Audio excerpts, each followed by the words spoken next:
Hi, and welcome to Coach's Corner, where systems matter and both personal and professional learning and development is beneficial for everyone and essential for some. As always, please like, subscribe, comment, share, and hit the notification bell. Let's get started.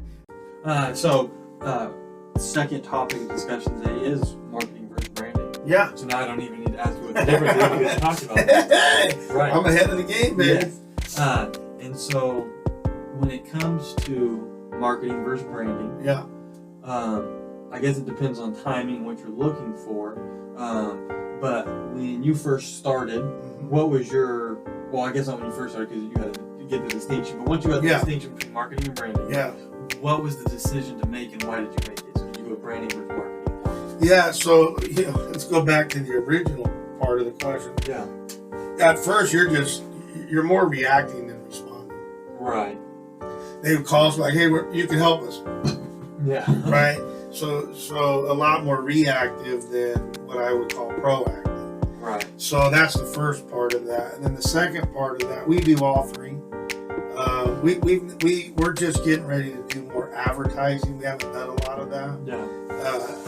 And I would say that we've done branding, but not as powerfully as we're going to do it now. Yeah. And then we did a lot of marketing and a lot of just what I would call networking, or even people just coming to us because they knew we were, the expert in the field, and we were.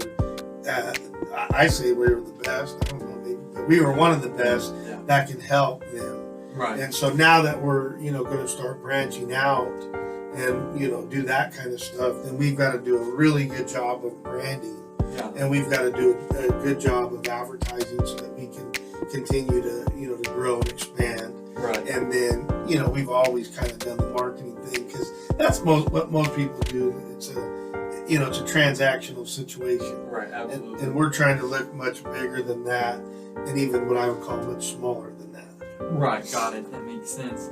Now I know that branding and marketing have two distinct different functions. Yeah, in our world, in your world, one is short term versus long term. So I know it's a tough question to ask. But out of the two, which one do you think is better in the long run? Because as you said, no money, no mission. Yeah. Versus branding is 18 months and it takes time. So I think it's about brand, and I think that as we continue to go into whatever century it is, as we continue to go into artificial intelligence and voice and different things of that nature, right now everything's on the internet with the algorithms and stuff, but I think that's going to change. Right. And so I think brand's going to mean everything. Yeah. Right, in the end. And, the big boys are continuing to swallow up the little guys. Yeah. So, can you make a good, what I would call living? So I call it living, which is, an employee plus whatever. Yeah. And then you have lifestyle. Right. Right. And then you have wealth building, which is generational. Right. So I know a lot of people live a great lifestyle. They make, $250,000 a year. They spend $250,000 a year. But they go to, Hawaii 3 times a year. They have a great lifestyle. Right. And then, people starting out, they make a great living. Yeah. They got a house, they got a car. It's nothing spectacular. Right. Then you have the generational wealth thinkers that are thinking about not even their grandkids, but their grandkids' grandkids. So to me, that will revolve around branding. Yeah. Mm-hmm. Right. And but I've seen it happen the other way too. I mean, a lot of these little companies, they figured out how to do, either marketing or advertising. Yeah. And one of the big companies swallows them up, pays them $50 million for their business. Right. Well, that's probably generational wealth, unless you're a complete idiot. Right. Yeah. Yes, of course. So, talking specifically about branding. Yeah. What were some of your guys' favorite ways or most successful ways of branding? Yeah. So, again, we're just starting that process because we didn't have to worry about it or think about it. Okay. And when we decided that what we had was really good and we had it really tight, we wanted to share it with the rest of the world. Yeah. So this, right? Are you? I'm asking, is he getting paid? Yeah, he is. I'm not getting paid for this. Right. But I mean, technically speaking, are you making one penny off of this? No. But I'm hoping that we can help people and support them, provide value for them, so that ultimately maybe one day they'll say, hey, I have this business, and I remember Coach Little Z or Consult for Kids or whatever seemed like a pretty cool dude. Yeah. Right? And if nothing else, that interviewer with the long hair, he was a cutie. Right? And so whatever the case may be, that to where somebody can take that and utilize it. And if that's as far as it goes, I'm comfortable with that. I've done that my whole life. Yeah. I've given and not got a lot back in return. Right. But I'm hoping that one day that may be able to turn around for us. And if it does, great. If it doesn't, great. As long as it helps, that's what I care about. Right. Absolutely. Got it. Talking about marketing now. Yeah. When it came to the scripts and different things like that, what were some of your more successful marketing ideas? Everyone was different. we were in a great location downtown with a thrift store. We didn't have to do anything. Open the door, people would come in. Because it was a high trafficked area. Got it. And so we just put out a little sign, and we did a card store in the back, and put out a sign. People were like, you got sports cards, and sports, that kind of stuff. But we do a lot of different marketing. We call it like fishing. So we say, hey, we got to get the fishing poles in there. So we got to properly bait them. Yeah. We got to get them in the right waters. Right. We got to, you know what I'm saying? Yeah. And so we have another thing that we talk about. It goes stream and then pond, stream and then pond, stream and then pond, so on and so forth. Yeah. And so in our world of like Consult for Kids, we never had to advertise. We never had to market. We didn't have to do anything. It just kind of worked out. Yeah. And so we were already in, let's say, pond 0, and there were fish galore, and people would contact us. They still do. Yeah. We don't have to do anything. Right. So, I guess that's a form of branding. Yeah. Right? But it was really other people's word of mouth. Right. So I don't really call that as a brand per se, but that's just word of mouth. Yes. So, we're there, and that's where we're still at. But now we're saying, hey, what's in pond 1? And how do we do that? And so we have a whole series of things that we do with social media, even with Craigslist, with other, what I would call third-party sites out there. Yeah. Some of our lesson plans are on a third-party site called Teachers Pay Teachers. Right. We're going to load all of our courses on some of the, you know what I'm saying? Yes. So there's so many different ways to market. It's ridiculous. Right. Right? And so, text, email, blah, blah. I mean, you can go on and on and on and on. And we do all of those things. Right. And then what we'll do with whatever, we'll find what we call the cash cow. Yeah. That's helping a bunch of people and also helping us. And then we'll bolster that one. But we'll still do the others because you don't know what's going to happen here. Right. But we spend a little amount of time. Right. Like you as a decathlete, you're a great pole vaulter and not a great 400 runner. Yeah. So you did both because you weren't going to go, I'll score 800 points in the pole vault, so I don't need to score any over here. Right. So you do them all, but you were concentrating on, hey, where are my strengths at? Right. And let's add a little bit more there where most people don't. Right. Let me go run this guy to death, so now he can't even run down the pole vault runway and really get the points, and that's where the points were at anyway, and the hurdle. So we were just smart. Right, absolutely. Yeah. And when you said when it comes to marketing, see results in 30, 60, 90 days. Yes. And when that doesn't happen after 90 days, and it's a change of approach, one, that probably doesn't feel good because you thought maybe that the idea was good and just didn't work out. Or was it a timing thing, or could it have been both? It can be all the above. So let's go back to the fishing analogy, right? So let's say that the fishing pole is the tool that we use. Yes. So we use a tool called Hoopsweep, right? And that we load all the social medias that we can on there, the messages. We can preload them for, till the dinosaurs come back. Right, and then it'll send them out at the time of whatever. Yeah. So let's count that as the tool, right? And then we have the water, which I would say would be the platform, like Facebook or whatever. Yes. Then you have the fish, which would be the people that are on Facebook, the people that are on Teachers Pay Teachers, right? Whatever all of those are. Hey, that's free advertisement for you guys. Yeah. You guys can throw us a few bucks this way. You know what I'm saying, though? Yes. And so that's that, and then the bait is the right message. Right. Are you contextually saying the right thing? Are you, are you stirring the pot, right? Right. So I haven't fished for a long time, but we used to fish with like lures and flies when we go trout fishing, and we caught a lot.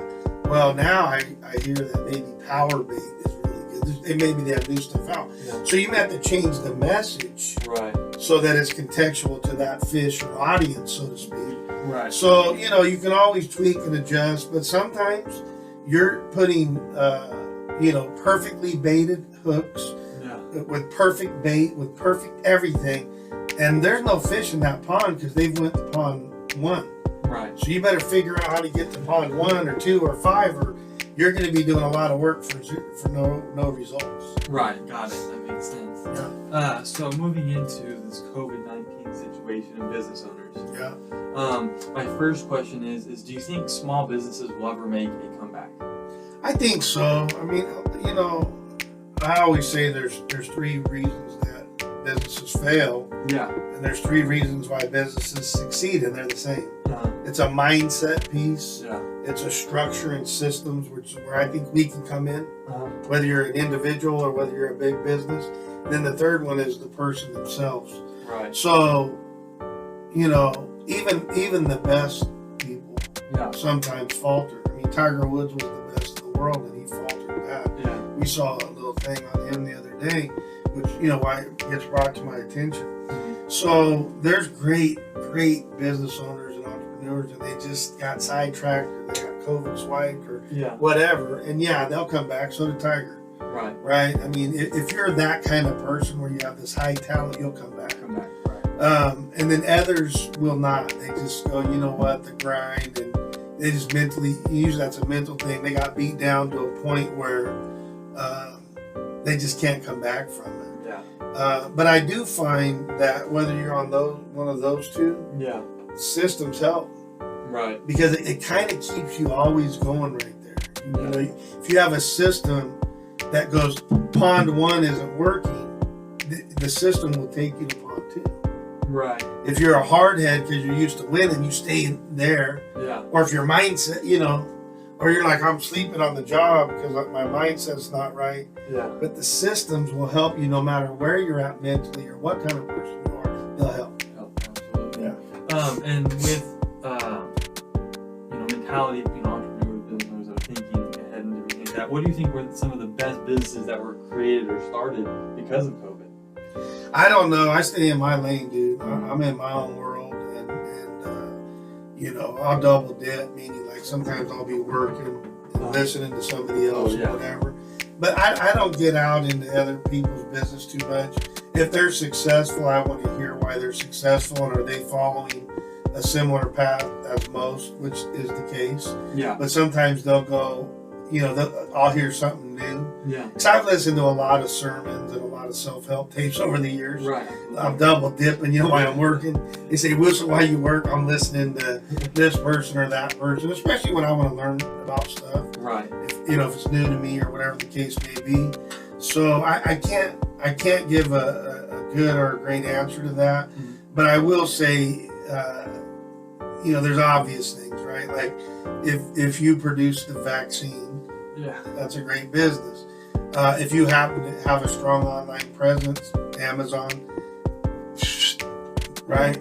If you're Zoom, I'm guessing your business went up. Right. If you do masks, your business probably went up. But what I do want to say to entrepreneurs and business owners is, like, that's cool. Yeah. And you can make a lot of money and help a lot of people. That's cool. But I like the people that look outside of the box a little bit. Yeah. So one of the things that I had realized during this was that plastics were going to go up. Mm-hmm. Plastics. Anything. Oh. So fiberglass, plastics, whatever. So, and the reason I found that out was I collect a lot of sports cards. Yeah. And so I would buy the little savers, where you stick them in and whatever. So I buy a lot. I get ahead of the curve on them just because I don't like to be without them. Right. And by the way, rest in peace, Hank Aaron. I have a couple of his cards. But anyway, I don't know. I was like, and I noticed that the price jumped just a little bit on them, and I'm like, I started really, analyzing and thinking, like, oh, well, it makes sense because whether it's the face shields or whether it's the plexiglass or plastic stuff went up. So I went and bought a whole bunch of, I should have went and bought a plastics company, but I'm really not that guy. I love to capitalize, but not on stuff like that. I like to capitalize on something that's not in the mainframe. Right. Which is probably stupid, but I enjoy that better. Got it. And speaking of, you said you like to learn things like that. What were some of the biggest lessons you learned in this COVID situation surrounding business? Well, I'd say a couple things. One, I'm glad we had multiple lines. Yeah. Number two, I'm glad that we live well below our means, right? Because we realize that it's a roller coaster ride in business, but anywhere really. Yeah. Right. So people that are employees, they go, oh, well, it's not a roller coaster ride for me, and I'm like, well, it is because your COLA, your cost of living adjustment, is 3% every 2 or 3 years, and inflation's going at 2%. You're actually going backwards. Right. Last I checked, simple math, you're going backwards. So you should be concerned about it, just as much as anybody else in regards to, it's not just business owners or entrepreneurs. Everybody, is going to feel that. So I think those are the two biggest things. Yeah. But, there's a lot of little lessons too. Make sure you have an online presence. Make sure we always were anyway, but be extra nice and whatever to your BOIs or your customers, your clients, right? Because everybody's going, well, I can order online. Right. Absolutely. Okay, so if you were a donkey to your customers and they had to go there because you're the one that had the 40 in the liquor store right around the corner, I don't know, can you order alcohol? I don't drink much. Yeah, you can actually. Well, there you go. So if you're a jackass, I can order it now, right? Because we just think different. Yeah. And that's what I love about perspective or perceptions. Mm-hmm. And so if you don't mind, I'll give you 2 little touch points on that. We call touch points like quotes, parables, metaphors, all that stuff. So 2 of them. So one's a perception thing. Okay. So in Bakersfield, my mom's driving down 8th Street and there's like 50 lights. It's downtown and there's a light everywhere, right? Yeah. And so she's in a hurry, she's late, and she, of course, red light. Red light. So she's just getting frustrated and mad and all that. And she said she looks up and she sees in the light that there was a bird. Oh, okay. And so she went, huh. My perception is this, or my perspective is this. Yeah. But what about from the bird? Yeah. There's no noise up there. Right. He's heated, or whatever. She's heated. Yeah. She's out of the noise. She's safe. She's not straight. Right. Yeah. So, and then you have the other one that I love. And so there was a guy on the subway, and he had 3 kids with him, and these 3 kids were running amok, bumping into people and running all, So people were starting to get agitated, right? And so one guy, he finally got mad. He went up to the dad. Yeah. And the dad was kind of sitting like this, looking down. He goes, hey, bud, like, your kids are all over the place, acting like monkeys. Like, you need to get them under control. And his dad, his head's down. He looks up and he says, yeah, you're probably right. He says, we just came back from the hospital. My wife died, and I definitely don't know how to deal with it. I'm sure they don't either. So then you go from, your perception or your perspective of anger and mad at this dad to where, how can I help? Right. Yeah, or the the lemons in the lemonade, or the junkers in the one man's junks, another man's treasure. Right. So we always try to look at that, but we try to do it in a preventative way. Mm-hmm. Is preventative a word? Yes. Okay. What about interventive? Interventive. I don't even know what the other one is. I do. Oh, okay. I appreciate that. Yeah. Like I always make up words. They call them breadisms. Yeah. And so coachisms. There you go. Yeah. But interventive, preventative, I'm like, one of those really is not a word. Or maybe both of them. But anyway. But yeah, I just think that, there's your perception. And your perception is your reality, even if it's not real. Ooh. Right. That's a good breadism, right? Your perception is your reality, even if it's not real. Right. But that perception can change when a additional information comes to fruition. Yeah, absolutely. So for the last question on this COVID-19 situation, revolves around online business. Yeah. So we saw Amazon take this big boom and different things like that. So do you think online business boomed because of COVID? Or do you think that it was going to boom later on in life and just happened because of COVID? Does that make sense? Yeah, both and. It boomed because of COVID. I mean, but look, we were going there. Yeah.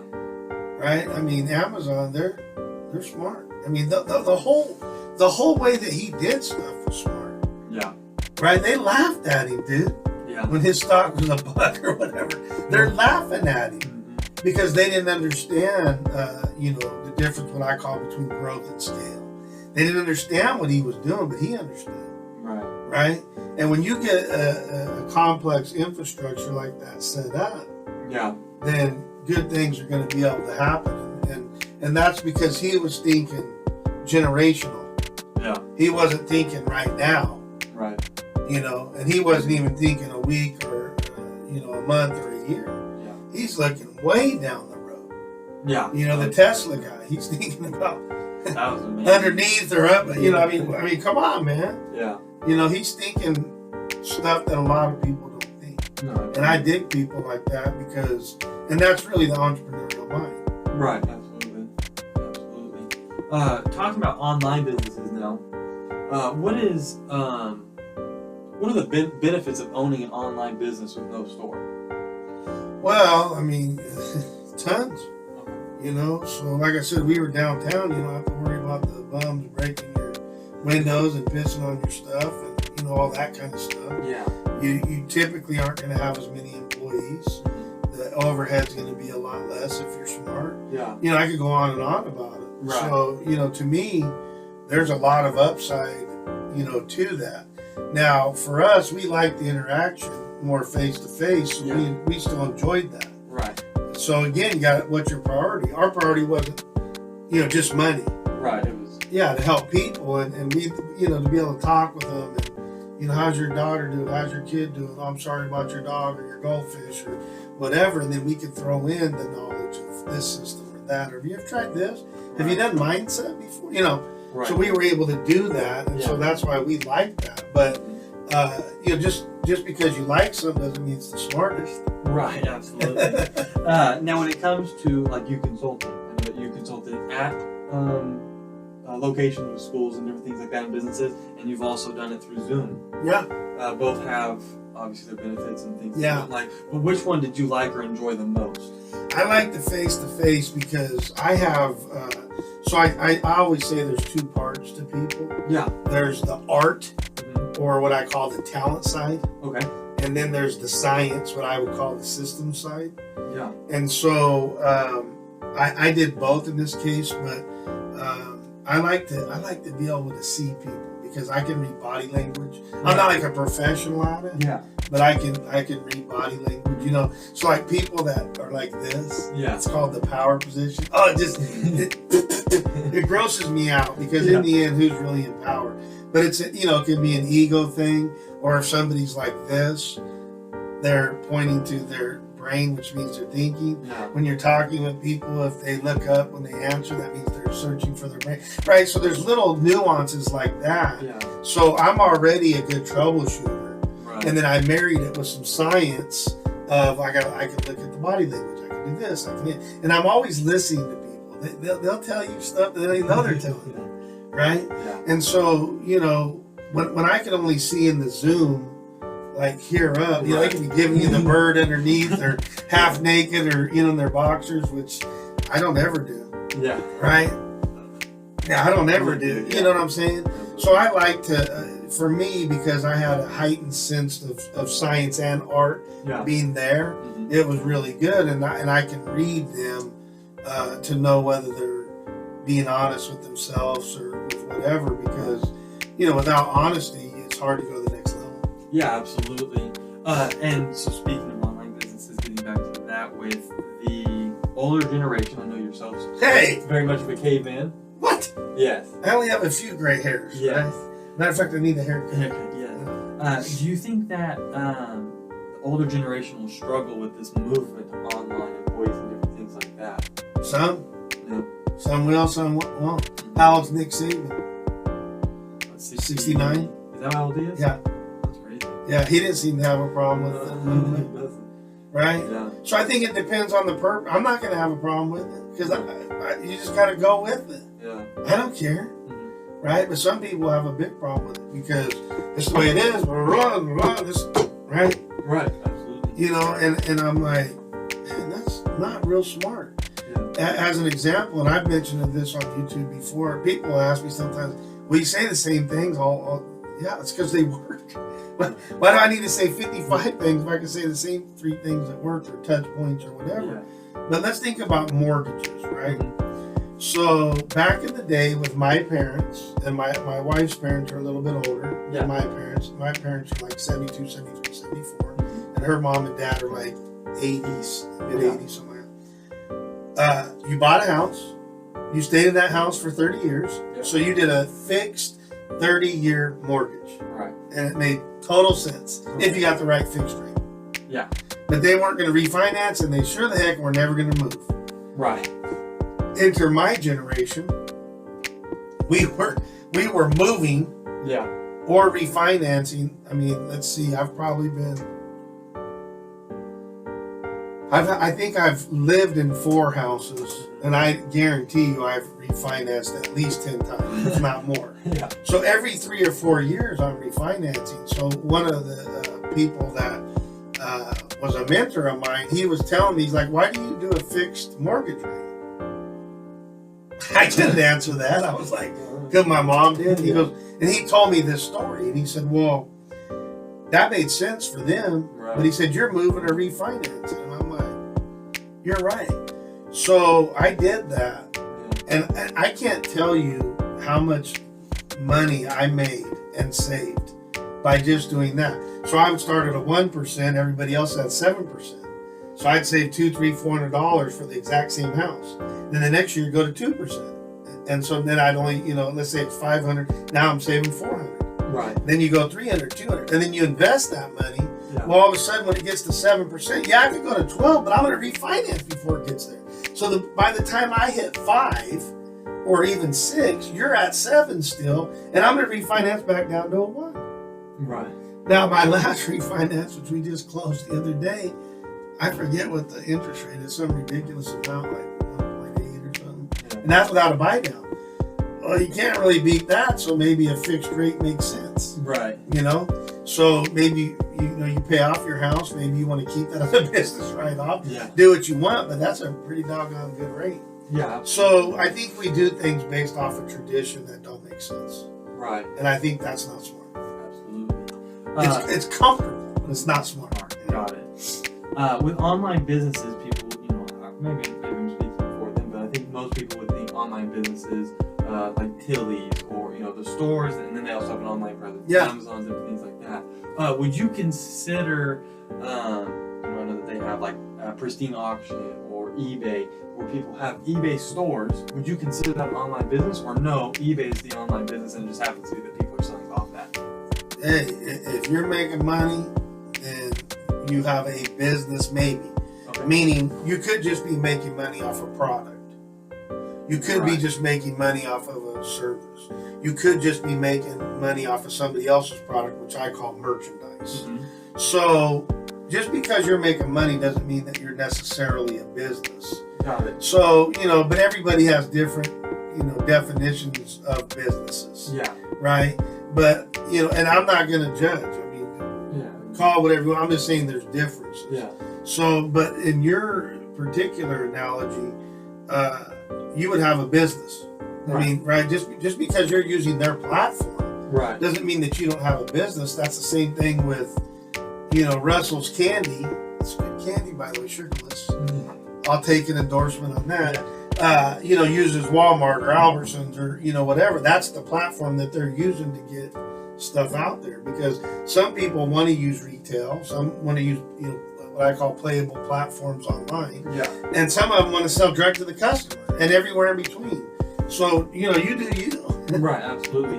And could you make that distinction for us? You just brought that up for us. So can you make that distinction between, I guess, online business and a side hobby, I guess?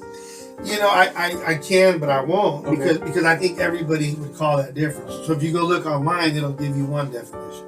So like if you look online, what's scaling a business? They'll say, right? Yeah. And I have part of that definition the way I define it, but that's not the whole definition.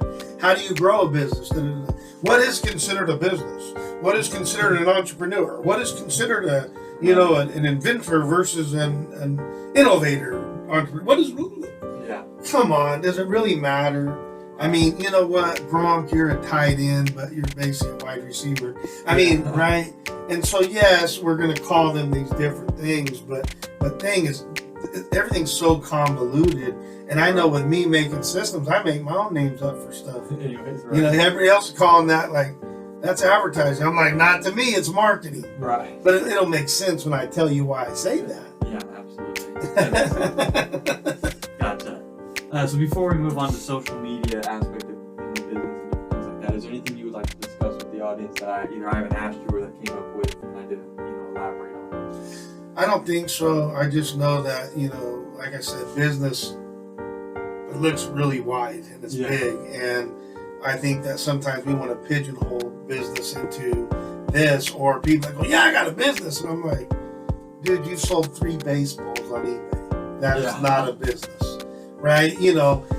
But if they want to justify that they have a business because they have a store with 3 products, then you go right ahead. Good luck to you. But that's okay. I mean, I joke about it, but hey, if you want to say you have a business, then you have a business, right? Right, absolutely. Or I go to the swap once every 5 months and sell my, extra yard sale stuff. And I have a business. I'm a business owner. And I'm like, okay.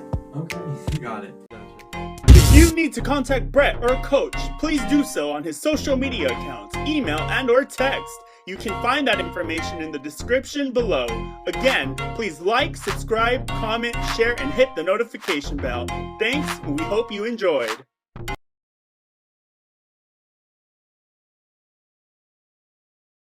But are we going? Mm-hmm. Edit that out. Hey, Zeus. Hey, Zeus. You can't do that with your nose like that. He's going to get you on that.